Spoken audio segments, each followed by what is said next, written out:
नमस्कार, आप देख रहे हैं 4 PM। मैं हूं आपके साथ सिमरन। चुनाव आयोग एक बार फिर से सुप्रीम कोर्ट के निशाने पर आ गया है, जिसके बाद सुप्रीम कोर्ट ने चुनाव आयोग से कड़े सवाल पूछ लिए हैं।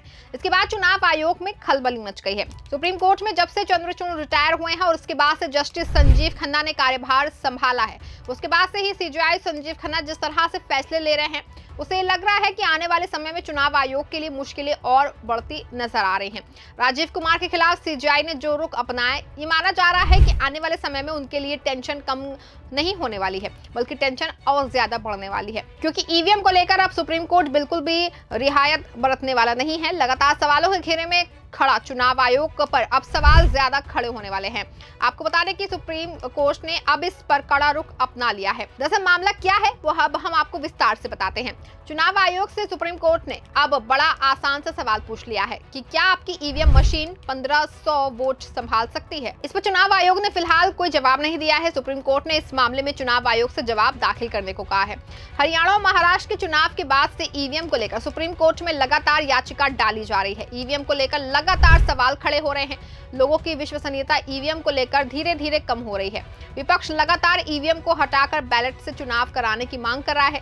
सुप्रीम कोर्ट में ईवीएम को लेकर लगातार पड़ रही याचिकाओं को लेकर अब सख्ती दिखा दी है। इसके बाद चुनाव आयोग सख्ते में आ गया है।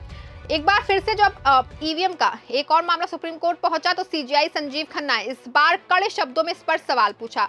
सुप्रीम कोर्ट ने सोमवार को पोलिंग स्टेशन पर मतदाताओं की अधिकतम संख्या 1200 से बढ़ाकर 1500 किए जाने के चुनाव आयोग के फैसले को चुनौती देने वाली याचिका पर सुनवाई की है और निर्वाचन आयोग से जवाब मांगा है। कोर्ट ने चुनाव आयोग से 3 हफ्ते में पूरी प्रक्रिया को विस्तार से बताते हुए हलफनामा दाखिल करने का आदेश दिया। चीफ जस्टिस संजीव खन्ना और जस्टिस संजय कुमार की पीठ ने निर्वाचन आयोग से अपना रुख स्पष्ट करते हुए ये बताने को कहा है कि क्या एक ईवीएम से एक बूथ पर 1500 वोट किए जा सकते हैं।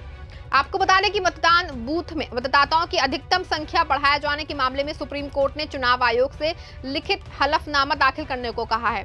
कोर्ट में दाखिल याचिका में किसी बूथ में अधिकतम मतदाता संख्या 1200 से बढ़ाकर 1500 करने को चुनौती दी गई है। इसे मतदाताओं के हितों के खिलाफ बताया गया है। कहा गया है कि किसी बूथ पर 1200 से 1500 तक मतदाता संख्या बढ़ाना पूरी तरह गलत है। इस पर सुप्रीम कोर्ट ने इस मामले में चुनाव आयोग से कहा है कि यदि एक मशीन में प्रति घंटा केवल 45 वोट डाले जा सकते हैं तो वो सुबह 6 बजे से शाम 5 बजे के दौरान 100% मतदान होने पर सभी 1500 वोटों को कैसे समायोजित कर सकती है। सुप्रीम कोर्ट ने पोलिंग बूथों पर वोटरों की संख्या को बढ़ाने को लेकर दायर याचिका पर सुनवाई करते हुए चुनाव आयोग को नोटिस जारी किया है। शीर्ष अदालत ने चुनाव आयोग से 3 हफ्ते के भीतर जवाब देने का निर्देश दिया है। कोर्ट ने कहा कि हमें वोटरों को होने वाली दिक्कतों की चिंता है। हालांकि इस मामले में चुनाव आयोग सुप्रीम कोर्ट से लगातार विनती करता रहा कि हमें नोटिस मत जारी करें, लेकिन जस्टिस संजीव खन्ना ने बिल्कुल अलग ही अंदाज में कड़े शब्दों में गुस्सा जाहिर करते हुए कहा कि हमें मतदाताओं को पोलिंग बूथ पर होने वाली दिक्कतों की चिंता है, इसलिए इस मामले में आपको जवाब देना होगा।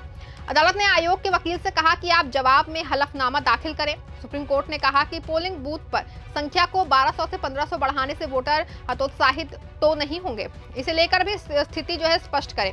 सुप्रीम कोर्ट ने आयोग से हलफनामे में ये भी बताने को कहा कि एक पोलिंग बूथ में कितने ईवीएम रहते हैं।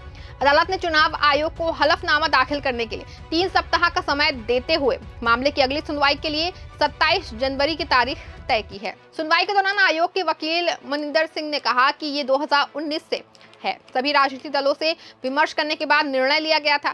सिंह ने अदालत को बताया कि ईवीएम पर जो आरोप हैं उन्हें आप जानते हैं, वो आते रहेंगे। 2019 से मतदान ऐसे ही हो रहा है, इससे पहले राजनीतिक दलों से सलाह ली जाती है।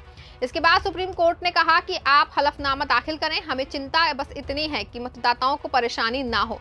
इंदु प्रकाश सिंह नाम के याचिकाकर्ता का कहना है कि प्रति बूथ वोटर की अधिक संख्या से वहां लंबी लंबी लाइनें लगेंगी। मतदाताओं की संख्या बढ़ने से बूथ पर मतदाताओं का अचानक से भार बढ़ेगा। इससे मतदाता वोटिंग के प्रति हतोत्साहित रहेगा। साथ ही बड़ा ही वहां की जो व्यवस्थाओं पर भी फर्क पड़ेगा। चीफ जस्टिस संजीव खन्ना की अध्यक्षता वाली बेंच ने हुई सुनवाई के दौरान चुनाव आयोग ने याचिका पर विरोध किया। हरियाणा और महाराष्ट्र में विधानसभा चुनाव के बाद ईवीएम का मुद्दा एक बार फिर से गरमाया बढ़ता जा रहा है। हरियाणा में कांग्रेस पार्टी ने कई ईवीएम की बैटरी को लेकर की चुनाव आयोग में शिकायत दर्ज कराई थी। हालांकि चुनाव आयोग ने सभी सवालों का जवाब देते हुए आरोपों को खारिज कर दिया। इसके बाद अब महाराष्ट्र चुनाव में भी विपक्षी दल ईवीएम को लेकर के लामबंद है। विपक्षी दलों का कहना है कि कुछ सीटों पर वोट प्रतिशत में गड़बड़ी की संभावना है। इसके लिए विपक्ष के कई नेताओं ने चुनाव आयोग में शिकायत भी दर्ज कराया है। बता दें कि इंदु प्रकाश सिंह की ओर से दायर जनहित याचिका में अगस्त से निर्वाचन आयोग की ओर से जारी की दो विज्ञप्ति को चुनौती दी गई है, जिसमें भारत भर में प्रत्येक निर्वाचन क्षेत्रों में प्रति मतदान क्षेत्र मतदाताओं की संख्या बढ़ाने की बात कही गई है। मनिंदर सिंह ने तर्क दिया है कि प्रति मतदान केंद्र मतदाताओं की संख्या बढ़ाने का निर्णय मनमाना है और ये किसी भी डाटा पर आधारित नहीं है। हरियाणा और महाराष्ट्र चुनाव के बाद से चुनाव आयोग ने इस समय सबके निशाने पर आ गया है। चुनाव आयोग 1 तारीख से फंसा हुआ है और चुनाव आयोग के सामने बड़ी समस्या इस बात की है कि कैसे वो अपनी विश्वसनीयता को हासिल करे। चुनाव आयोग रोज सवालों के घेरे में खड़ा हो रहा है, क्योंकि चुनाव आयोग की ओर से विश्वसनीयता है वो धीरे धीरे खत्म हो रही है। इन दोनों चुनाव के बाद से तो हालात बहुत गंभीर हो गए हैं, क्योंकि इन दोनों राज्यों में जो चुनाव परिणाम आए हैं वो पूरे देश के अनुमान से बिल्कुल अलग आए। इसलिए आयोग पर लोग खुलकर सवाल जो है खड़े कर रहे हैं। इस दौर में जैसे मीडिया पर अब लोग भरोसा नहीं कर पा रहे हैं, उस पर से लोगों का विश्वास खत्म हो गया। इसीलिए लोगों ने यूट्यूब का रुख कर लिया है। नेताओं पर तो लोगों को कभी भरोसा था ही नहीं, खासकर इस दौर के नेताओं पर तो बिल्कुल भी भरोसा नहीं है। वो चुनाव से पहले कुछ कहते हैं और चुनाव जीतने के बाद एकदम से बदल जाते हैं। वैसे ही हालात आज चुनाव आयोग की ओर से किए जा रहे हैं। चुनाव आयोग को भी लोग आज सीरियसली लेने के लिए तैयार नहीं है। चुनाव आयोग पर भी लोग आज जो हैं वो शक की नजर से देखते हैं। बहुत सारे लोग ये कहते हैं कि चुनाव ही निष्पक्ष नहीं है, और ये जो सवाल है, ये जो आरोप है, ये ऐसे है जो चुनावी प्रक्रिया को पूरी तरह दागदार बना देते हैं। इन्हीं सब चीजों को देखते हुए सुप्रीम कोर्ट ने आयोग को नोटिस जारी किया है। इस खबर में फिलहाल बस इतना ही। आप देखते रहें 4 PM। धन्यवाद।